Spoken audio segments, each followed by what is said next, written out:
দেখো, আজকে আমরা শুরু করব দ্রবণ বা সলিউশন। তো দ্রবণ কাকে বলে সে তোমরা সবাই জানো। দ্রবণ মানে হচ্ছে দুই বা ততোধিক পদার্থের সমসত্ব যে মিশ্রণ, তাকে আমরা বলি দ্রবণ বা সলিউশন।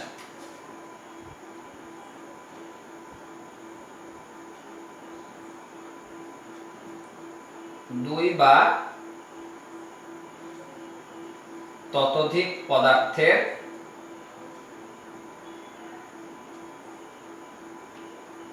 সমসত্ব মিশ্রণকে দ্রবণ বলা হয়। তোমরা জানো যে দ্রবণে দুটো অংশ থাকে, একটা হচ্ছে দ্রাব, একটা হচ্ছে দ্রাবক। দ্রাব কাকে বলে তাও তোমরা জানো, যে দ্রবণে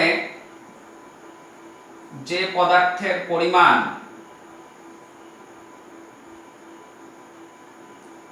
কম থাকে তাকে দ্রাব বলে। আর দ্রাবক কাকে বলে? দ্রবণে যে পদার্থের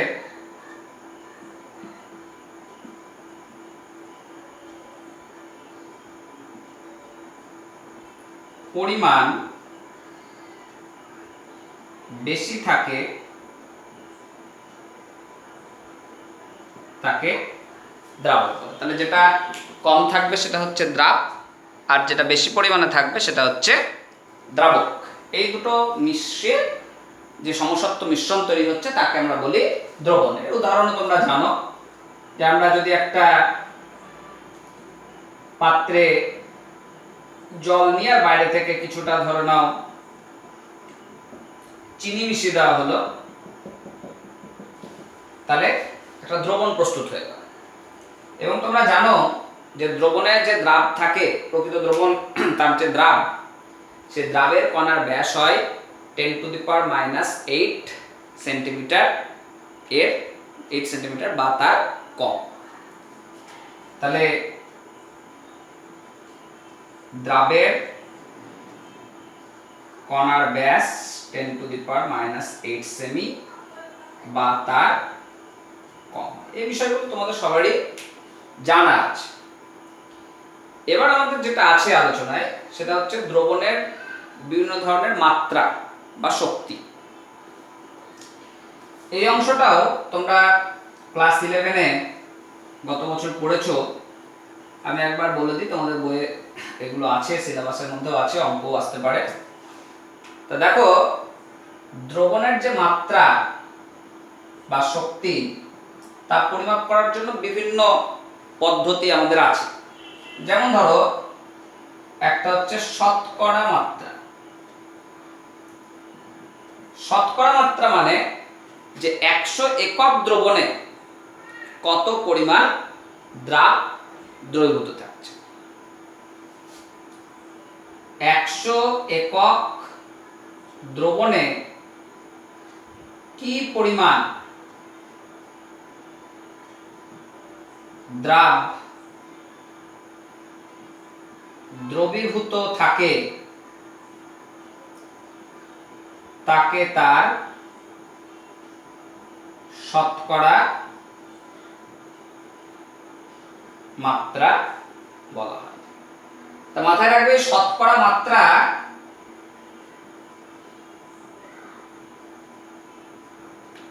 এটা 3 রকমের। একটা হচ্ছে ওয়েট, একটা হচ্ছে ওয়েট ভলিউম, আর 3 নম্বর হচ্ছে ভলিউম। ওয়েট অর্থাৎ দ্রবণের পরিমাণটাকেও আমরা ভর হিসাবে নেব, আর দ্রাবের পরিমাণটাও ভর হিসাবে থাকবে, যে 100 গ্রাম দ্রবণে কত গ্রাম দ্রাব দ্রবীভূত আছে, তাকে আমরা বলবো তার শতকরা মাত্রা, কিন্তু ওয়েট শতকরা মাত্রা। তাহলে এর সঙ্গে এসে বলবো কি, 100 গ্রাম দ্রবণে কত গ্রাম দ্রাব দ্রবীভূত ওয়েট ভলিউম, এটার মানে হচ্ছে দ্রবণটা থাকবে আয়তন হিসাবে আর দ্রাবটা নিতে হবে ভর হিসাবে। তার মানে কি বলতে চাইছি,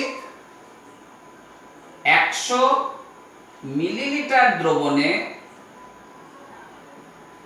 কত গ্রাম দ্রাব দ্রবীভূত আছে। 100 মিলিলিটার দ্রবণে কত গ্রাম দ্রাব দ্রবীভূত থাকবে সেটাকে তার ওয়েট ভলিউম মাত্রা আমরা বলব। আর 3 নম্বর হচ্ছে ভলিউম ভলিউম, অর্থাৎ যেখানে দ্রাব এর পরিমাণটাও আয়তন হিসাবে নেওয়া হচ্ছে এবং দ্রবণের যে পরিমাণ সেটাকেও আমরা আয়তন হিসাবেই নিচ্ছি। আমরা বলবো কি 100 ml দ্রবণে কত ml দ্রাব দ্রবীভূত আছে। তাহলে আমরা শতকরা মাত্রা 3 ভাবে হিসাব করছি, ওয়েট ওয়েট, ওয়েট ভলিউম এবং ভলিউম ভলিউম। ওয়েট ওয়েট মানে দ্রাব এবং দ্রবণ উভয় ভর হিসেবে থাকবে। ধরো আমি বললাম যে 100 গ্রাম একটা দ্রবণে 10 গ্রাম লবণ আছে, তাহলে দ্রবণের মাত্রা বলবো 10%, কিন্তু ওয়েট ভলিউম। যদি আমি বলি 100 ml দ্রবণে 10 গ্রাম লবণ আছে, তাহলে এটাও শতকরা মাত্রা 10%, কিন্তু এটা হয়ে গেল ওয়েট ভলিউম। আর যদি বলি 100 ml দ্রবণে 10 ml ইথাইল অ্যালকোহল মেশানো আছে, তাহলে এখানটায় এটাও 10% আসবে, কিন্তু এটা হয়ে গেল ওয়েট, এটা হয়ে গেল ভলিউম ভলিউম। তাহলে শতকরা মাত্রা প্রতি 100 এককের সাপেক্ষে হিসাব করতে হবে।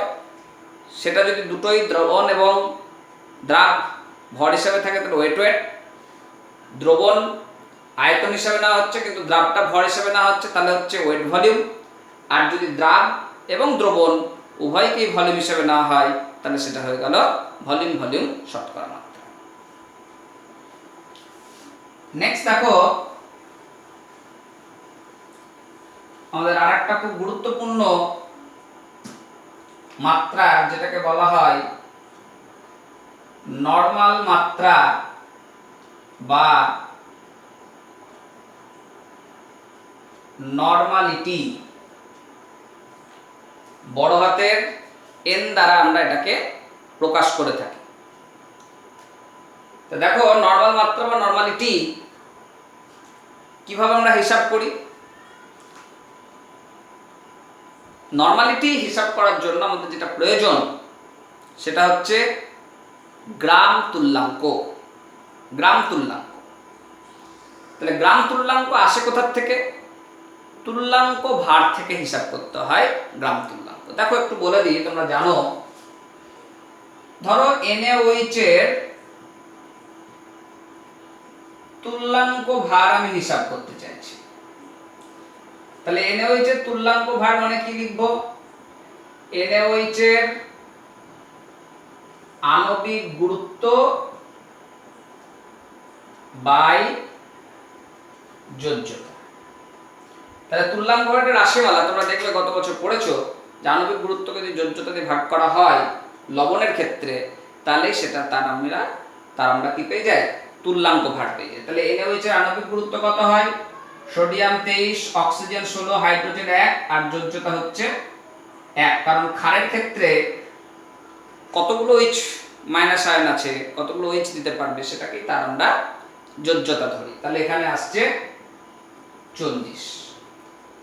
তাহলে আমরা বলবো 40 গ্রাম NaOH মানে হচ্ছে 1 গ্রাম তুল্যাঙ্ক NaOH। এবার ধরো তুমি অন্য একটা পদার্থ নিলে, যেমন ধরো CaCO3, এটা একটা লবণ, ক্যালসিয়াম কার্বনেট। এর যদি তুল্যাঙ্ক ভার হিসাব করি তাহলে আসবে কি? CaCO3 এর আণবিক গুরুত্ব বাই যোজ্যতা। তাহলে Ca হচ্ছে 40, ক্যালসিয়াম 12, অক্সিজেন 16 × 3 বাই যোজ্যতা এখানে হচ্ছে 2। লবণগুলোর ক্ষেত্রে মোট ক্যাটায়নের আধান বা মোট অ্যানায়নের আধান দিয়ে ভাগ করতে হয়। তাহলে CaCO3 তে Ca হচ্ছে +2 হিসেবে থাকে, বা CO3 2 মাইনাস হয়, তাহলে যে কোনো একটা +2 অথবা -2 অর্থাৎ নিউমেরিক্যাল ভ্যালু 2 দিয়ে ভাগ করে নিলাম, তাহলে আমরা পেয়ে গেলাম এর তুল্যাঙ্ক ভার 50। তাহলে আমরা বলবো কি 50 গ্রাম CaCO3 মানে হচ্ছে 1 গ্রাম তুল্যাঙ্ক CaCO3। তাহলে দেখো কোনো পদার্থের আগে আমাদের তুল্যাঙ্ক ভার হিসাব করতে হবে। সেই তুল্যাঙ্ক ভারকে যদি আমরা গ্রামে প্রকাশ করি, তাহলে যে পরিমাণ পদার্থ পাওয়া যাচ্ছে সেটাকে বলা হচ্ছে তার গ্রাম তুল্যাঙ্ক সংখ্যা। এবার আমরা এখান থেকে নরমাল মাত্রা বা নরমালিটিতে আসতে পারি। তো দেখো নরমালিটি তার সংজ্ঞায় কি বলা হচ্ছে, নির্দিষ্ট উষ্ণতায় 1 লিটার বা 1000 ml দ্রবণে যত গ্রাম তুল্যাঙ্ক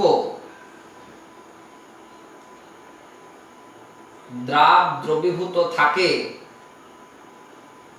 তাকে তার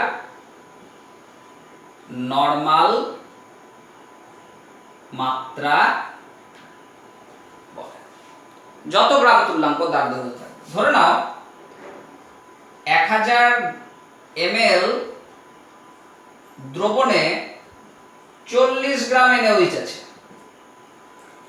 তাহলে আমরা কি জানি 40 গ্রাম NaOH মানে বলবো কি 1 গ্রাম তুল্যাঙ্ক NaOH। তাহলে 1000 ml এ 40 গ্রাম NaOH মানে হচ্ছে 1000 ml এ 1 গ্রাম তুল্যাঙ্ক NaOH। তাহলে আমরা কি বলবো 1000 ml দ্রবণে 1 গ্রাম তুল্যাঙ্ক NaOH দ্রবীভূত আছে।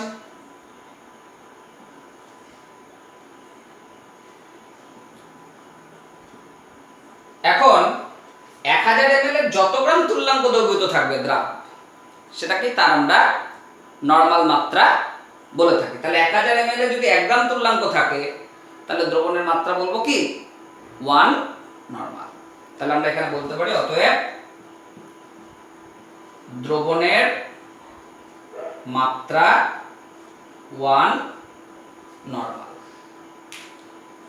ধরো এরকম হলো তোমার 20 গ্রাম NaOH উপস্থিত আছে, তাহলে 20 গ্রাম NaOH মানে আমরা বলবো কি 20/40 গ্রাম তুল্যাঙ্ক, কারণ 40 গ্রাম মানে হচ্ছে 1 গ্রাম তুল্যাঙ্ক। তাহলে 20 গ্রাম মানে হচ্ছে 20/40 বা 1/2 গ্রাম তুল্যাঙ্ক। তাহলে আমাদের 1000 সিসি দ্রবণে যদি 20 গ্রাম NaOH দ্রবীভূত থাকে, তাহলে বলবো কি দ্রবণে 1/2 গ্রাম তুল্যাঙ্ক দ্রাব আছে, অর্থাৎ দ্রবণের মাত্রা হবে 1/2 নরমাল। তাহলে 1000 ml দ্রবণে 20 গ্রাম NaOH দ্রবীভূত থাকলে দ্রবণের মাত্রা 1/2 নরমাল বা 0.5 নরমাল। তাহলে কোন পদার্থের যে ভর দেওয়া আছে সেই ভরটাকে আমাকে কনভার্ট করে নিতে হবে কত গ্রাম তুল্যাঙ্ক তাতে দিয়ে দেখতে হবে 1000 ml এ তাহলে কত গ্রাম তুল্যাঙ্ক দাব দ্রবীভূত থাকছে, সেটাকেই আমরা তার নরমাল মাত্রা বলতে পারি। ধরো তোমাকে এরকম দেওয়া হলো 250 ml দ্রবণে 20 গ্রাম NaOH আছে,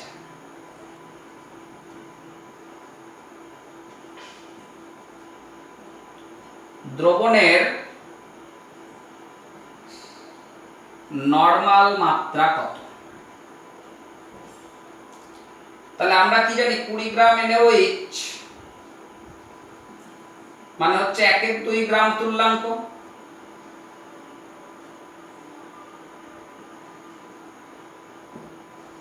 20 গ্রাম NaOH মানে হচ্ছে 1/2 গ্রাম তুল্যাঙ্ক। তাহলে 250 ml দ্রবণে 1/2 গ্রাম তুল্যাঙ্ক NaOH দ্রবীভূত আছে। বুঝতে পারলেন? তাহলে 250 এ যদি 1/2 থাকে তাহলে আমাকে হিসাব করতে হবে কততে, 1000 এ কত। তাহলে 1 ml দ্রবণে আমরা বলবো কি, তাহলে আয়তন যদি কমে তাহলে দ্রাবের পরিমাণটা এখানে হ্রাস পাবে, আয়তন যেহেতু কমে যাচ্ছে। তাহলে 1/2 ইন্টু 250 গ্রাম তুল্যাঙ্ক। 250 এ সরল সম্পর্ক, 250 এ 1 গ্রাম তুল্যাঙ্ক আছে, তাহলে আমার 1 ml এ কম থাকবে।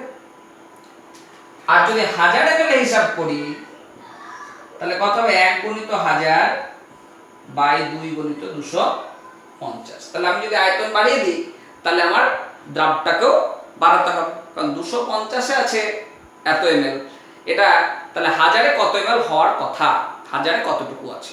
তাহলে দেখো,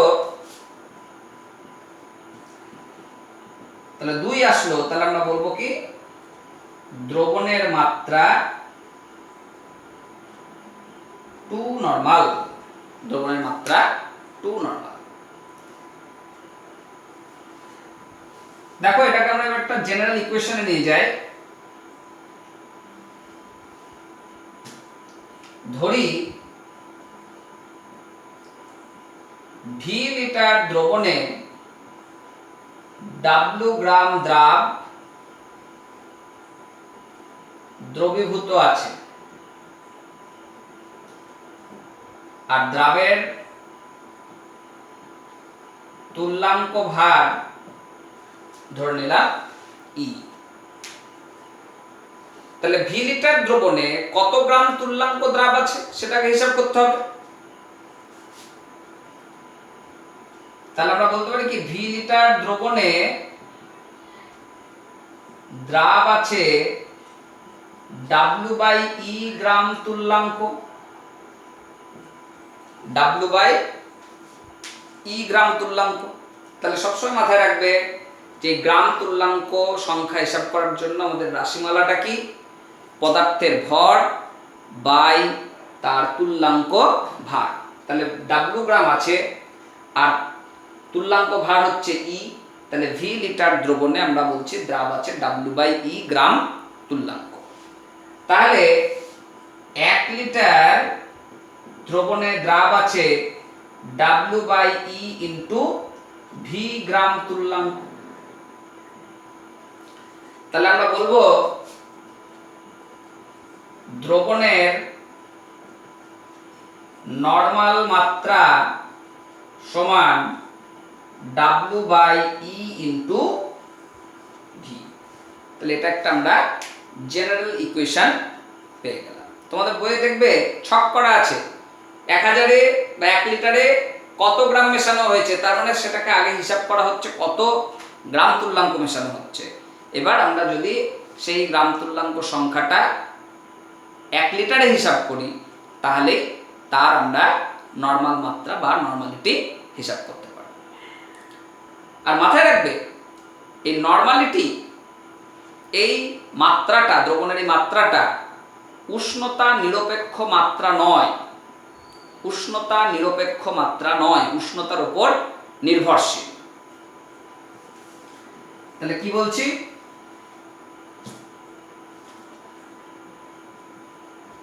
নরমাল মাত্রা উষ্ণতা নিরপেক্ষ নয়, উষ্ণতার উপর নির্ভরশীল। কেন নির্ভরশীল?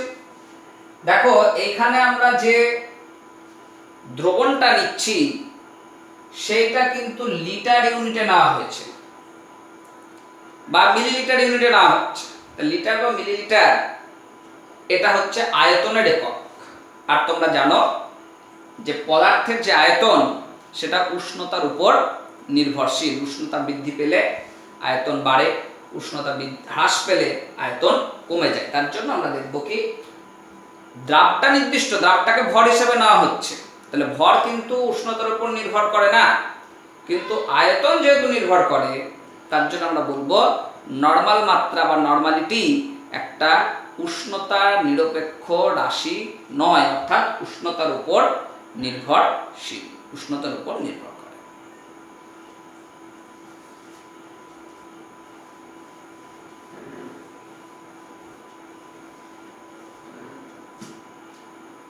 নেক্সট দেখো, মোলার মাত্রা বা মোলারিটি, এটাকে আমরা ডিনোট করি ক্যাপিটাল এম দিয়ে, মোলার মাত্রা বা মোলারিটি। দেখো মোলার মাত্রা বা মোলারিটি এটা আবার গ্রাম অণু সংখ্যার সঙ্গে নির্ভরশীল। কিরকম? গ্রাম অণু সংখ্যা বা গ্রাম আণবিক গুরুত্ব এর উপর নির্ভর করছে মোলারিটিটা। তাহলে গ্রাম অণু সংখ্যা বলতে কি বোঝায়? কোন পদার্থের যেটা আণবিক গুরুত্ব, তাকে যদি আমরা গ্রামে প্রকাশ করি, তাহলে যে পদার্থ পাওয়া যাবে সেটাকেই বলা হয় কি, তার গ্রাম আণবিক গুরুত্ব বা গ্রাম অণু সংখ্যা। যেরকম ধরো NaOH, তার আণবিক গুরুত্ব পেয়েছি 40, তাহলে 40 গ্রাম NaOH মানে আমরা বলবো কি 1 গ্রাম অণু NaOH। তাহলে তোমরা যদি আমি 20 গ্রাম NaOH বলি, তাহলে কি আসবে 20/40 বা 1/2 গ্রাম অণু NaOH, তাই বলতে পারি। যদি তোমাকে 80 গ্রাম NaOH দেওয়া হয়, তাহলে তুমি লিখবে কি 80/40 বা 2 গ্রাম অণু NaOH। তাহলে কোন পদার্থের গ্রামে প্রকাশিত ভরকে যদি তার আণবিক গুরুত্ব দিয়ে ভাগ করা হয়, তাহলে আমরা হিসাব করে পেয়ে যাচ্ছি তার গ্রাম অণু সংখ্যা। একই রকম ভাবে দেখো আরো উদাহরণ বলি, CaCO3 এর আণবিক গুরুত্ব একটু আগে বললাম 100, ক্যালসিয়াম 40, কার্বন 12, অক্সিজেন 16 × 3 করে নেবে 100 চলে আসবে। তাহলে 100 গ্রাম CaCO3 মানে বলবো কি 1 গ্রাম অণু CaCO3। তাহলে তোমাকে যদি 50 গ্রাম CaCO3 দেওয়া হয়, 50 গ্রাম CaCO3 দেওয়া হয়, তাহলে কি চলে আসবে 50/100 বা 1/2 গ্রাম অণু CaCO3। তাহলে এরকম ভাবে আমরা গ্রামে প্রকাশিত ভরকে যদি তার আণবিক গুরুত্ব দিয়ে ভাগ করি, তাহলে চলে আসছে গ্রাম অণু সংখ্যা। এবার এই গ্রাম অণু সংখ্যার সঙ্গে মোলার মাত্রা কিভাবে সম্পর্কিত, তার আমরা একটা সংজ্ঞা জেনে নিলে বুঝতে পারবো। দেখো বিষয়টা, মোলার মাত্রা বা মোলারিটি বলতে বলা হচ্ছে কি নির্দিষ্ট উষ্ণতায় 1 লিটার বা 1000 ml দ্রবণে যত গ্রাম অণু দ্রবীভূত থাকে, তাকে তার মোলার মাত্রা বা মোলারিটি বলে। তাহলে আমাদের দেখো যদি 1000 ml দ্রবণে 40 গ্রাম NaOH দিই, তাহলে দ্রবণের মাত্রা বলবো কি 1 মোলার। কি বলছি কথাটা? 1000 ml দ্রবণে 40 গ্রাম NaOH মানে বলবো কি 1 মোলার দ্রবণ, NaOH এর 1 মোলার দ্রবণ। কেন বুঝতে পারছো নিশ্চয়ই? 40 গ্রাম NaOH মানে কি? 40 গ্রাম NaOH মানে হচ্ছে 1 গ্রাম অণু NaOH। তাহলে 1000 ml এ 40 গ্রাম NaOH না হয়েছে মানে 1 গ্রাম অণু NaOH না হয়েছে, তার জন্য দ্রবণের মাত্রা বলছি 1 মোলার। তাহলে একই রকম ভাবে 1000 ml দ্রবণে যদি তোমাকে 20 গ্রাম NaOH থাকে, তাহলে দ্রবণের মাত্রা বলবো কি 0.5 মোলার। কারণ 20 গ্রাম NaOH মানে হচ্ছে 20/40 অর্থাৎ 1/2 গ্রাম অণু NaOH। আর 1/2 গ্রাম অণু NaOH 1000 ml এ আছে, তাহলে দ্রবণের মাত্রা হচ্ছে 1/2 মোলার বা 0.5 মোলার। তাহলে এরকম ভাবে যে পদার্থই দেখ না কেন, যদি আমাকে মোলার মাত্রা হিসাব করতে হয়, তাহলে তার আগে গ্রাম অণু সংখ্যা হিসাব করতে হবে, দিয়ে 1000 ml দ্রবণে কত গ্রাম অণু দ্রাব দ্রবীভূত থাকছে সেই সংখ্যাটা যদি হিসাব করতে পারি, তাহলেই আমরা তার মোলার মাত্রা বা মোলারিটি গণনা করতে পারি। দেখো আমরা যদি একটা জেনারেল টার্ম দেখে নিই, ধরো বললাম ভি লিটার দ্রবণে W গ্রাম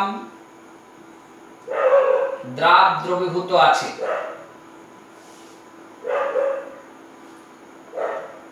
দ্রাবের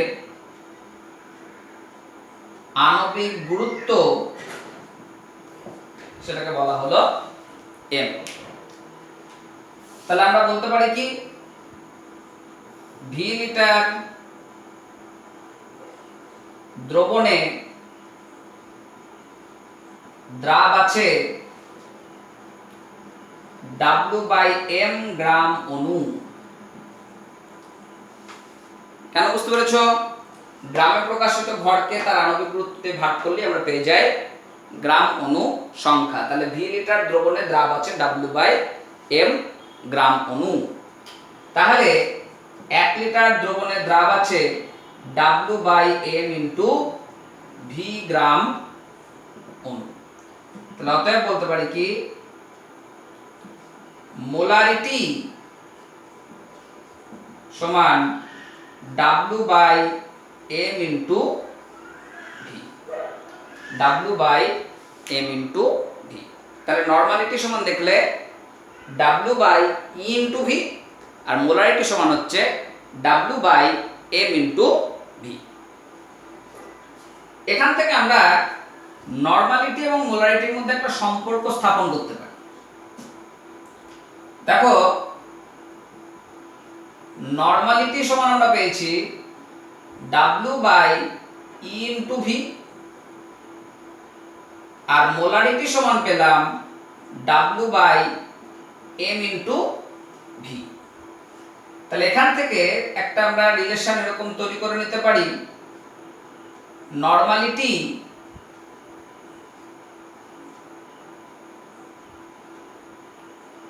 ইনটু E সমান W/V, আর এখানে লিখতে পারি মোলারিটি ইনটু M সমান W/V। তাহলে এখানে W/V দুটোকে যদি কম্পেয়ার করি, তাহলে কি চলে আসছে নরমালিটি ইনটু E সমান মোলারিটি ইনটু M।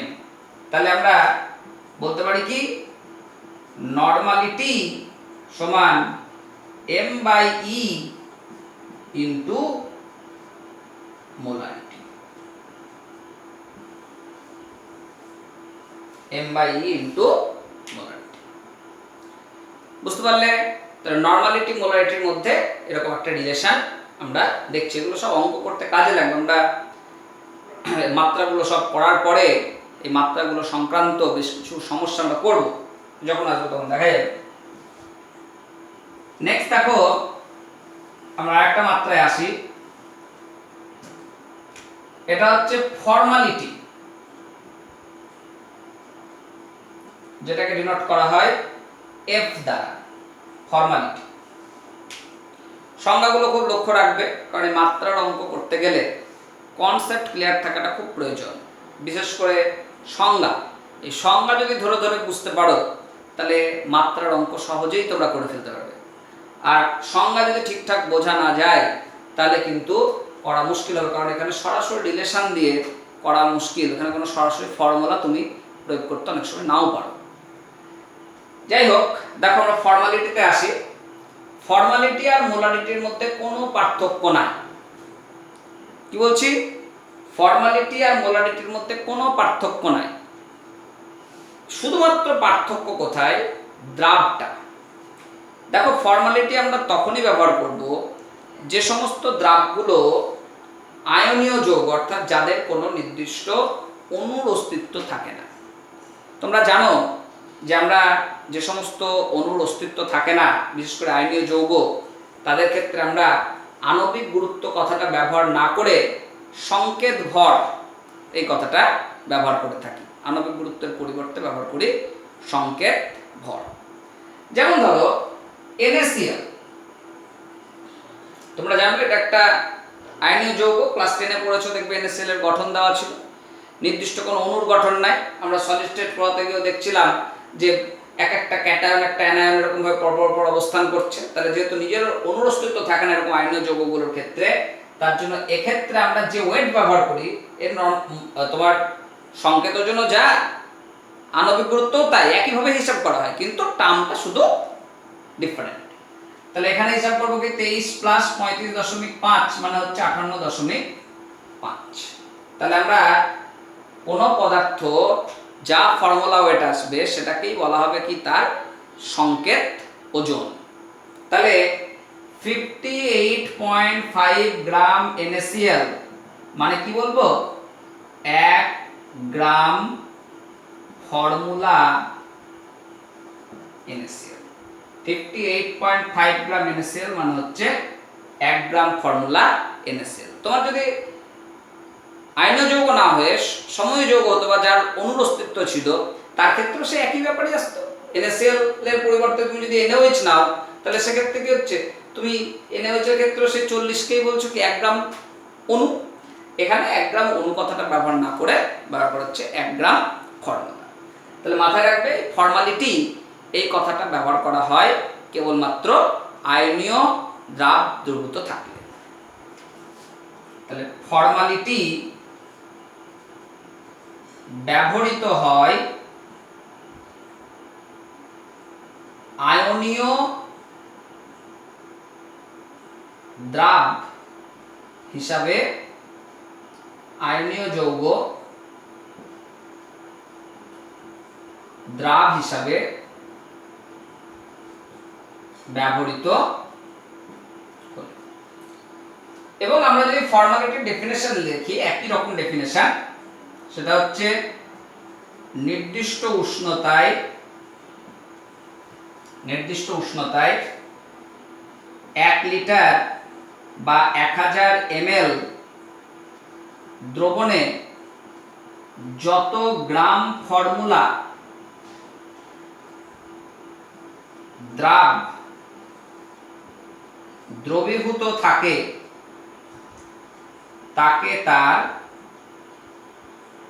ফর্মাল মাত্রা বা ফর্মালিটি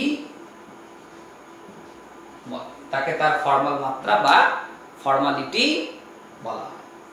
এবং মাথায় রাখবে যে মোলারিটি এবং ফর্মালিটির মধ্যে তাহলে মূল পার্থক্য কিছুই নাই, একই জিনিস, এবং উভয়ই, ফর্মালিটি এবং মোলারিটি উভয়ই উষ্ণতা ওপর নির্ভরশীল, অর্থাৎ উষ্ণতা নিরপেক্ষ নয়।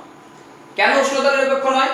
কারণ দেখো, মোলারিটির ক্ষেত্রে আমরা ব্যবহার করেছিলাম কি 1 লিটার বা 1000 সিসি, তাহলে ওটাও আয়তন, দ্রবণটা নেওয়া হয়েছিল।